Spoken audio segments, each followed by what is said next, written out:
Hello friends, स्वागत है आपके अपने YouTube चैनल गायत्री ऑफिशियल में। आपका इस चैप्टर में हम पढ़ेंगे ब्लड रिलेशन। देखिए, रक्त संबंध भी उसको कहते हैं और कहा है कि रिश्तेदार भी नंबर दिलवाते हैं। एक नंबर का क्या महत्व है ये आपको पता है। ब्लड रिलेशन में जो बेसिक बातें हैं कि कौन सा रिश्ता क्या कहलाता है, ये सब यहाँ हमें डिस्कस करने की जरूरत नहीं है, ये आपको पता होना चाहिए। अब रिश्ता बनता कैसे है? तो रिश्ते देखिए, मानव समाज में रहता है, दो प्रकार से रिश्ते बनते हैं कि एक तो विवाह जैसे सामाजिक संस्थाओं से विवाह, और यह बनता है जन्म से। एक बच्चा जन्म लेता है, जन्म लेते ही बहुत सारे रिश्ते बन जाते हैं। सबसे पहला तो कौन सा बन जाता है? माँ का बन जाता है, पिता का बन जाता है। अब माँ की लाइन के बहुत सारे लोग हैं। माँ की लाइन के लोग कौन है? जैसे मौसी है, मामा है। माँ की माँ नानी, कोई नानी बन गई, कोई नाना बन गया। इसी तरीके से पिता की लाइन के बहुत सारे लोग हैं, वो रिश्ता बन जाता है। ऐसे ही विवाह, जब विवाह होता है तो सबसे पहला रिश्ता कौन सा बनता है? सबसे पहला रिश्ता बनता है पति और पत्नी का। सबसे पहला रिश्ता विवाह से पति और पत्नी का बनता है। अब पति और पत्नी में, अब पति का भाई जो है, पति का भाई, पति की लाइन के बहुत सारे लोग हैं। पति का भाई है, पति का कजन है, पति की बहन है, ये पत्नी से संबंधित हो जाते हैं।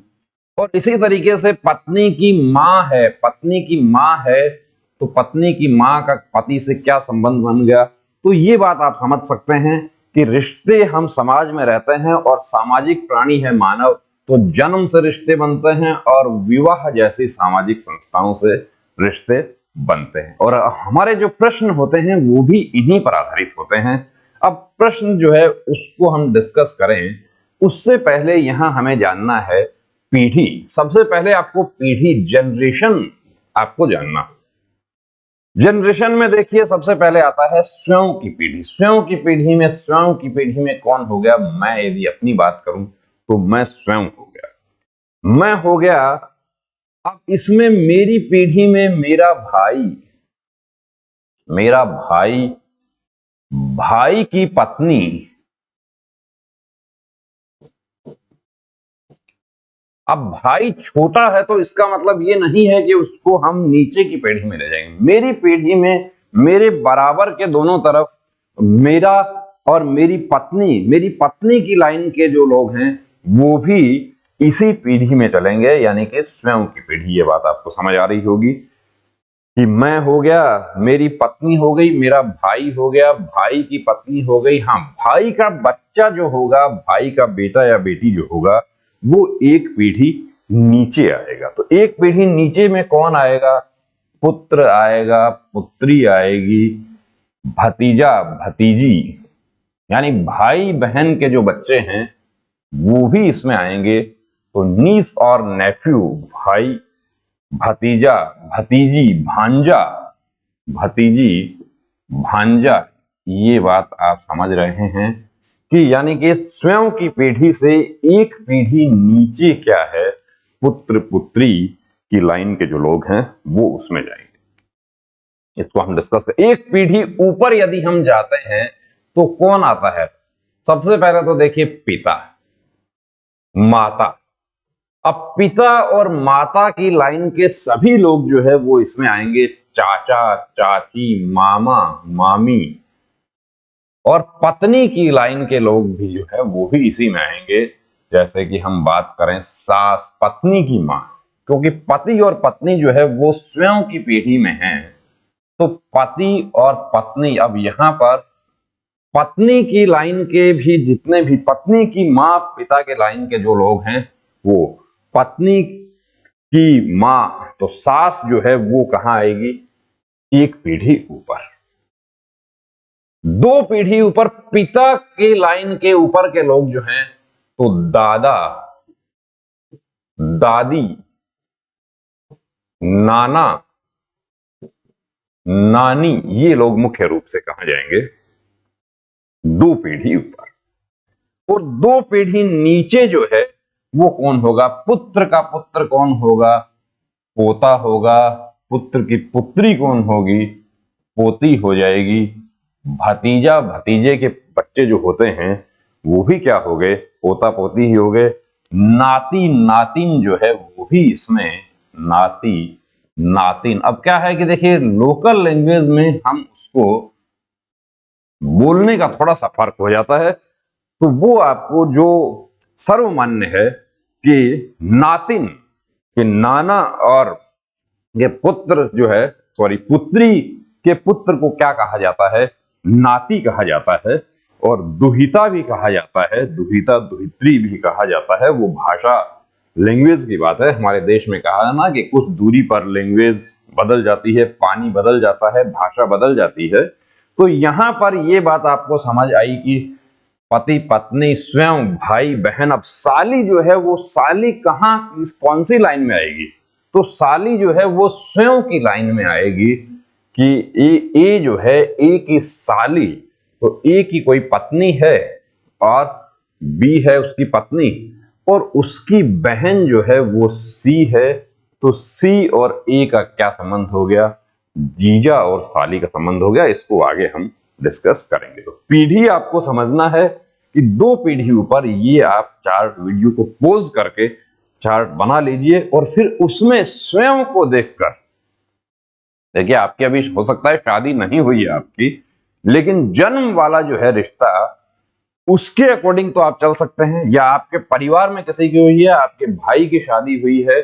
अब यहां पर आपको देखिए मेल फीमेल प्लस माइनस का ध्यान रखना है। यदि हम लिखेंगे, क्योंकि इसमें जो क्वेश्चन हमारे आते हैं वो कैसे आते हैं, ए बी अल्फाबेट वाले प्रश्न ज्यादा आते हैं जो समूह पर आधारित होते हैं। तो समूह पर आधारित होते हैं, मेल फीमेल ए प्लस माइनस का ध्यान रखना है कि यहां जैसे आपको कहा कि ए का भाई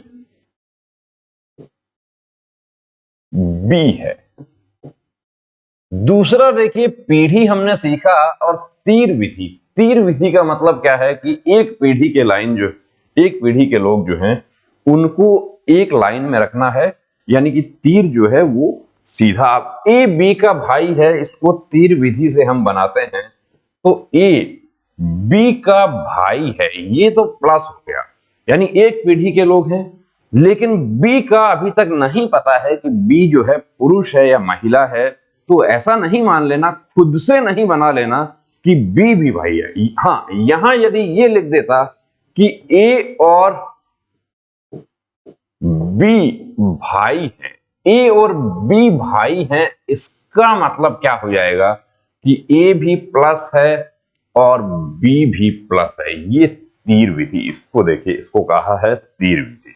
लेकिन इसमें हम आगे कहते हैं कि ए का भाई बी है, आगे कहा कि बी का विवाह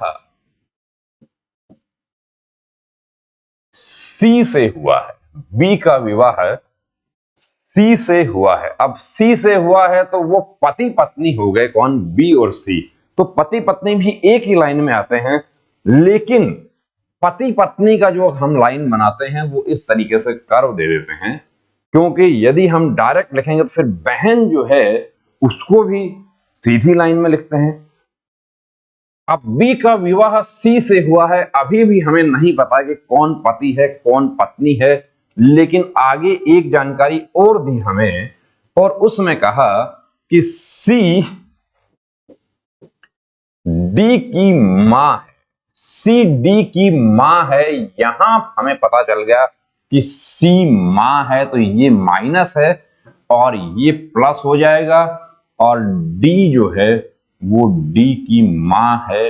अब यहां पर एक चीज आपको और याद रखनी है, का बराबर कौन, का बराबर कौन। अब यहां आपको पूछा कि ए का डी से क्या संबंध है, ए का डी से क्या संबंध है, प्रश्न क्या पूछा है। तो आपने तीर विधि जो है उससे आपने सेट कर दिया उसको। जो जानकारी आपको दी गई है, एक तो आपको प्रत्यक्ष जानकारी दी जाती है, एक अप्रत्यक्ष जानकारी दी जाती है। प्रत्यक्ष जानकारी ये आपको पूरा पूरा ए बी जो है, ए बी का भाई है, तो ए भाई है, लेकिन ये जो इतना लाइन जो था पहला, इसमें हमें ये नहीं पता चला बी का विवाह सी से हुआ है, इसमें भी बी और सी के लिंग नहीं पता चले हैं कि वो प्लस है या माइनस है, लेकिन सी डी की मां है, ये इतना होते ही ये पता चल गया। लेकिन अभी भी डी का नहीं पता चला है कि वो लड़का है या लड़की है, यानी कि मेल है या फीमेल है। हमें पूछा है ए का डी से क्या संबंध है। अब उसमें विकल्प में आपको दे देता है चाचा, भतीजा, भतीजी, और डी में आपको दे दिया भतीजा या भतीजी। तो आप इसमें क्या उत्तर करेंगे? भतीजा ऑब्लिक भतीजी, इस तरीके से। चलिए, मैं थोड़ा सा छोटा हो रहा है यहां पे अक्षर। भतीजा या भतीजी। ए का बराबर कौन, जिसके साथ में का लगा हुआ। अब ये तो आपको पता चल गया कि ये तो चाचा है और ये भतीजा या भतीजी है, लेकिन विकल्प में हम फंस जाते हैं। तो का बराबर कौन, यानी जिसके साथ में का लगा हुआ है उसको बताना है। तो ए यहां पर क्या है? ए यहां पर चाचा है। लेकिन यदि इसी को आपको पूछ लेता घुमा के, प्रश्न आपको घुमा के पूछ लिया जाता कि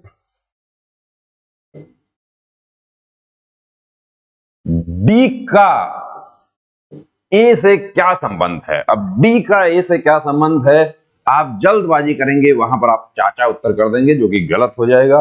डी का यानी का बराबर कौन? डी। तो डी का क्या संबंध है? अब डी का हमें लिंग नहीं पता है कि वो पुरुष है या महिला है, तो भतीजा ऑब्लिक भतीजी जो है वो उत्तर हो जाएगा। ये बात आपको समझनी है। का बराबर कौन आपको समझ आ गया है। यदि यहां पूछता कि सी का ए से क्या संबंध है, तो सी क्या है? भाभी है। ए क्या है? देवर है यहां पर, या बड़ा भाई हो सकता है, जेठ हो सकता है। लेकिन उसमें क्या कहा है कि उसका ब्रदर इन लॉ है। अंग्रेजी में क्या कहा जाएगा? ब्रदर इन लॉ ही कहा जाएगा। चलिए, अब देखिए, अप्रत्यक्ष रिश्ता बराबर अप्रत्यक्ष तीर। अप्रत्यक्ष रिश्ता बराबर अप्रत्यक्ष तीर का मतलब क्या है कि जैसे आपको दो पीढ़ियों का आपको संबंध बनाना है, कि जैसे यहां पर कहा है कि ए बी का भांजा है। अब ए बी का भांजा है, ए जो है वो बी का भांजा है। ए भांजा है, यदि आप इस तरीके से लिख दोगे तो इसका तो मतलब क्या हुआ कि ये मां या पिता है। लेकिन अप्रत्यक्ष तीर बराबर अप्रत्यक्ष रिश्ता का यदि अपने को संबंध बनाना है, तो ए कोई है, ए भांजा है, तो यहां पर ये पता चल गया कि ए जो है वो पुरुष है। ए पुरुष है, ए भांजा है, तो इसका मतलब क्या है कि ए की कोई मां है और उसका भाई जो है वो बी है। बी का लिंग नहीं पता है यहां पर, तो ये भी जल्दबाजी नहीं करना कि बी अभी प्लस है या माइनस है। बी बहन भी हो सकती है, मौसी भांजा का भी संबंध हो सकता है यहां पर। लेकिन आगे आपको इसमें बढ़ा दी जानकारी और इसमें आपको यह कहा कि बी पुत्री है सी की। अब बी पुत्री है सी की, बी पुत्री है सी की, ये आपको पता चल गया। तो इसका मतलब क्या है कि बी जो है वो महिला है, यानी कि बी के वहां पे हम फीमेल के लिए हम क्या करते हैं? माइनस का इस्तेमाल करते हैं। बी पुत्री है सी की। अब यदि आपको पूछे कि ए का सी से क्या संबंध है, तो ए जो है वो तो नाती है, नाती यानी ए तो मेल है। लेकिन यदि आपको पूछ ले कि सी का ए से क्या संबंध है, तो सी जो है वो क्या है? देखिए, ए की मां और उसकी मौसी हो गई बी, और मौसी का पिता या मां, यानी कि यहां पर बी पुत्री है सी की। सी प्लस है या माइनस है हमें नहीं पता है, और यही कॉमन मिस्टेक आप लोग करते हैं। वहां विकल्प में लिखा रहता है नाना, आप लोग तुरंत प्रभाव से क्या है कि नाना कर देते हैं। वहां नानी भी लिखा रह सकता है, वहां पर नाती भी लिखा रह सकता है और वहां पर नातिन भी लिखा रह सकता है। तो उत्तर क्या होगा? यदि पूछा आपको, क्या पूछा, एक का सी से, यानी का बराबर कौन, मैंने आपको पीछे जोड़ देके क्यों बताया कि ये कॉमन मिस्टेक होती है। 5, 7, 10 साल पहले तक क्या होता था कि जब ऐसा सवाल आता, दो लोगों का संबंध बनाया जाता, तो उसमें नाती और नाना का यदि संबंध है तो विकल्प नाती या नाना में से एक ही होता था। लेकिन अब दोनों विकल्प आने लग गए कि ये जो है ये नानी या नाना हो सकता है। अब कुछ हमारे साथी क्या करेंगे, जल्दीबाजी में नाना कर दिया, जो गलत हो गया। नानी भी गलत हो गया। नाती, ये जो है ए पुरुष है, तो उत्तर क्या होगा हमारा कि ए का सी से क्या संबंध है। लेकिन यदि इसी को पलट कर पूछ ले कि सी का ए से क्या संबंध है, सी का ए से क्या संबंध है, तो सी जो है वो क्या है, नाना या नानी है। अप्रत्यक्ष तीर बराबर अप्रत्यक्ष रिश्ता। डी ई का चाचा है, डी ई का चाचा है, तो इसको हम क्या कर सकते हैं,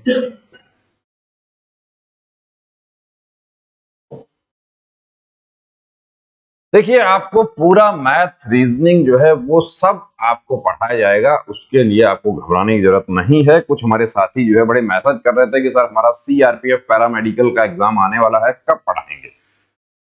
देखिए एक चैप्टर जो है वो आपको एक क्लास में पढ़ा देंगे, वो सीखने की क्षमता आपकी होनी चाहिए। डी ई का चाचा है, डी ई का चाचा है, इसका मतलब क्या है कि ई जो है पीढ़ी के हिसाब से यदि हम देखें तो डी ऊपर आएगा और ई नीचे आएगा। लेकिन यदि इस तरीके से हम लिख देते हैं तो ये तो गलत हो जाएगा। इसका मतलब तो क्या हो गया कि डी जो है वो पिता है, डायरेक्ट अप्रत्यक्ष जानकारी, अप्रत्यक्ष है। तो इसको देखो, डी जो है वो एक पुरुष है, ये हमें पता चल गया।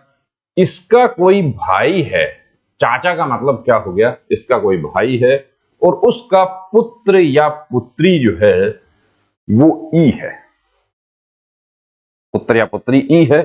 अब कहा कि डी की पत्नी एफ है। अब पत्नी एफ है तो पत्नी के लिए हमें क्या करना है, कर्व देना है, पत्नी के लिए कर्व देना है। ये माइनस हो गया। यदि यहां पर ये भी लिख देता कि डी का विवाह एफ से हुआ है तो भी ये प्लस है, चाचा है तो पुरुष है, तो ये डी और एफ संबंध बन गया। अब यहां कहा कि एफ का, यदि प्रश्न पूछा आपको, प्रश्न पूछा कि एफ का ई से क्या संबंध है, ई से क्या संबंध है, एफ का ई से क्या संबंध है, यदि ये पूछा गया तो एफ का तो क्लियर है कि एफ जो है वो तो महिला है, यानी कि चाची है। हम बता देंगे यहां पर कि चाची है। लेकिन यदि इसको पलट कर पूछ ले कि ई क्या है, तो ई भतीजा या भतीजी दोनों हो सकता है, क्योंकि उसका लिंग अभी क्लियर नहीं है। हाँ, यदि यहां पर आपको यह कह दे कि ई, आगे यदि आपको बता दे, दूसरी और जानकारी बढ़ा दे, उसमें देखिए इसमें ही जानकारी बढ़ा दे कि ई जी की बहन है। यदि ये आपको दे दिया कि ई जी की बहन है, तो ई और जी जो है वो दोनों क्या है, एक पीढ़ी के लोग हैं, तो ई बहन है। अब क्लियर हो गया कि ई बहन है, तो इसका मतलब क्या है कि ई जो है वो तो माइनस है, लेकिन जी का अभी भी संशय बना हुआ है कि वो भाई है या बहन है। तो पढ़ना है अच्छे से, सवाल को अच्छे से पढ़ना है। का बराबर कौन आपको क्लियर हो गया। अब क्वेश्चन कैसे आते हैं, टाइप ऑफ क्वेश्चंस, 3 प्रकार के क्वेश्चन आते हैं, जिसमें पहले प्रकार के जो क्वेश्चन हैं वो हैं हमारे समूह पर आधारित। अब समूह जनरली क्या होता है कि ए टू जेड जो हमारे इंग्लिश अल्फाबेट हैं, इनके आधार पर समूह बनाया जाता है।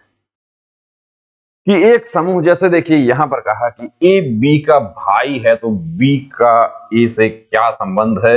अब ए में मैं लिख दूं भाई, तो आप क्या कहोगे, क्या भाई है।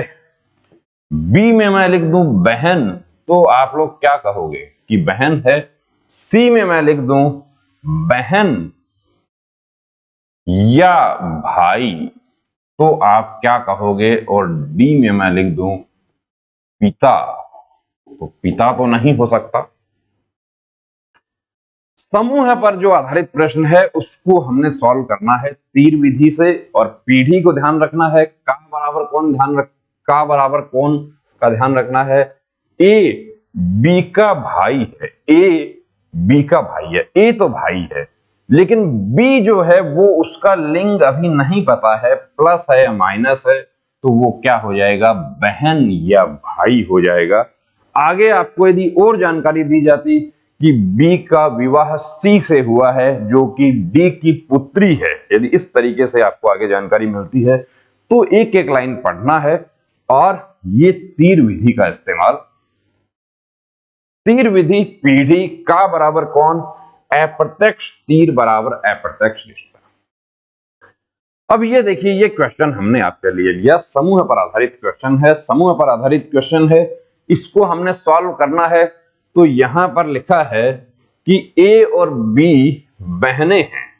देखिए पहली लाइन पढ़नी है आपको, पहले जो है इसको पढ़ो, ए और बी बहनें हैं।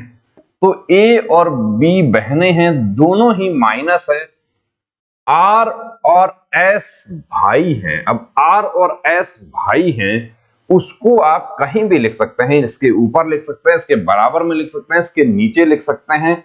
चलिए मैं इस कहीं भी लिख देता हूं, आर और एस भाई हैं, तो ये भी दोनों प्लस हैं। ए की बेटी आर की बहन है। अब देखिए ए की बेटी नीचे आएगा, ए की कोई पुत्री है, नहीं बताया कौन है, लेकिन यहां ये कहा है कि ए की बेटी जो है वो आर की बहन है, यानी पीढ़ी ये आर प्लस एस वाला जो है, आर और एस वाला जो है, अब ये हमारा संबंध जो है इस तरीके से बन गया। इसको हटा दें, यहां से इसको हटा दिया। अब क्या पूछा क्या है, बी का एस से क्या संबंध है, का बराबर कौन, किसका पूछा, बी का एस से, तो एस की मां की बहन है बी, तो एस की मां की बहन है, मां नहीं हो सकता, ये भी नहीं हो सकता, ये भी नहीं हो सकता। मौसी के लिए यहां पर जो है आंटी शब्द इस्तेमाल किया गया है, तो ये हमारा उत्तर हो जाएगा। यदि इसमें ये पूछता आपको आगे कि बी का एस के पति से क्या संबंध है,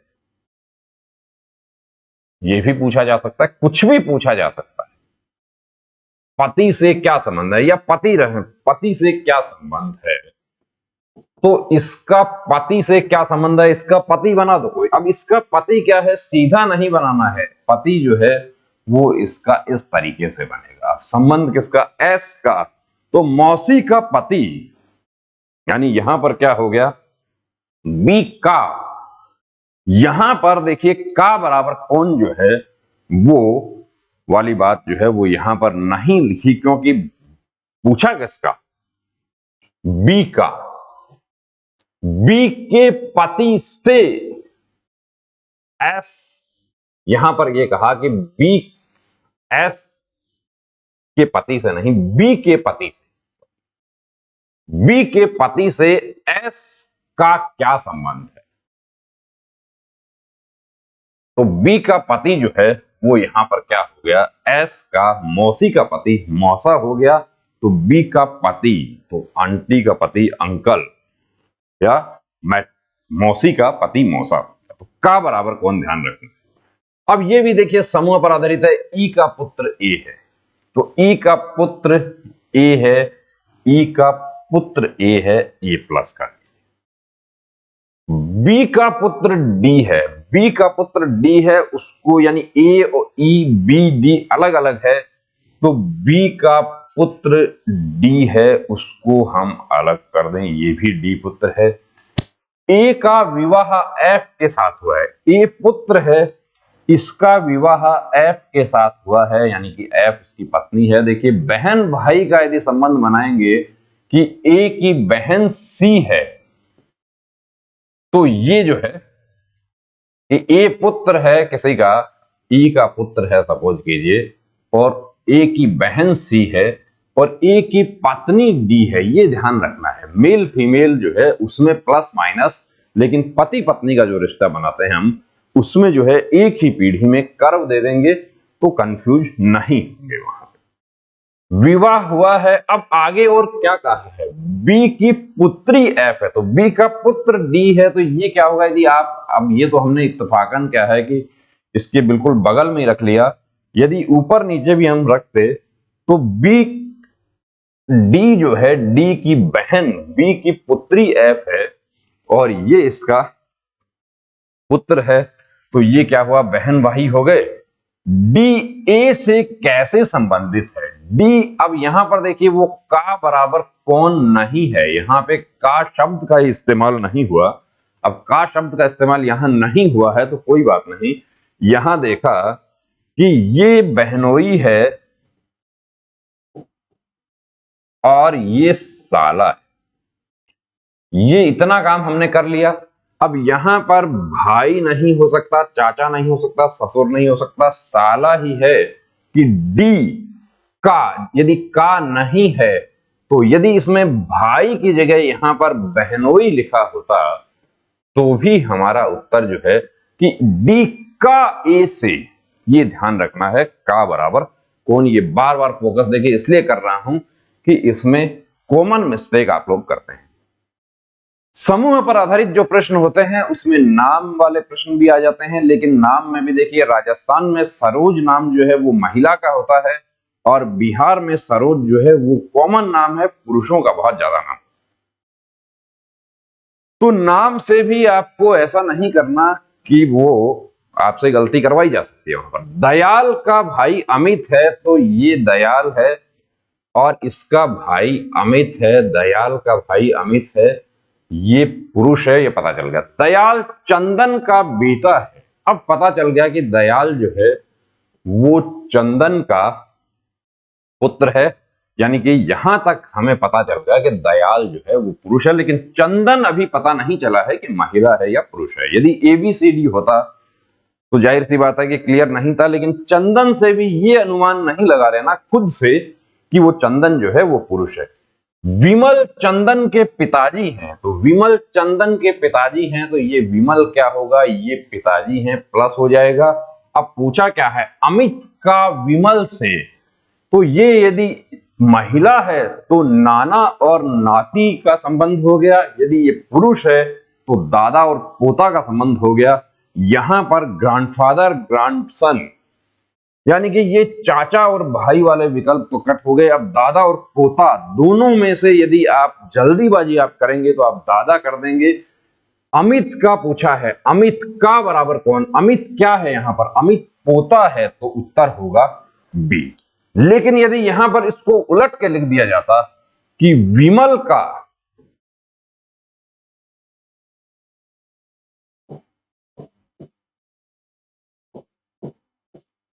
अमित से क्या संबंध है, विमल का अमित से क्या संबंध है, तो यहां पर का बराबर कौन कौन हो गया, विमल हो गया, तो विमल यहां क्या होगा, यहां पर हमारा उत्तर जो है वो दादा हो जाएगा। ये ध्यान रखना है, या इसको आगे और बढ़ाया जा सकता है। तो ये पहला पार्ट था हमारा, इसमें हमने देखिए बेसिक तरीके से आपको समझाने की कोशिश की। ट्रिक जो है, ट्रिक वही है कि का बराबर कौन, अप्रत्यक्ष तीर बराबर अप्रत्यक्ष रिश्ता, और एक पीढ़ी के लोग जो हैं उनको एक पीढ़ी में रखना है। अब ऐसे क्वेश्चन जो है उनके आपके पास बुक है, उससे 10-20 क्वेश्चन आप प्रैक्टिस करके देखना है यदि कहीं डाउट लगता है। और दूसरा वीडियो जो है इसका जल्द ही इसका लेकर आ रहे हैं, जिसमें पार्ट 2 टाइप 2 क्वेश्चंस, जो कहा कि इशारे वाले प्रश्न, कि पॉइंटिंग टुवर्ड्स द पर्सन, कि एक व्यक्ति की ओर इशारा करते हुए, या परिचय वाले जो क्वेश्चन होते हैं वो। और तीसरे प्रकार के कौन से हैं वो भी आपको जल्दी बता देंगे। तो इस तरीके से math, reasoning, GK, Hindi complete देखिए आपको चैनल पर सॉल्यूशन हो जाएगा और बिल्कुल फ्री लेक्चर्स आपको प्रोवाइड करवाए जाएंगे। जय हिंद।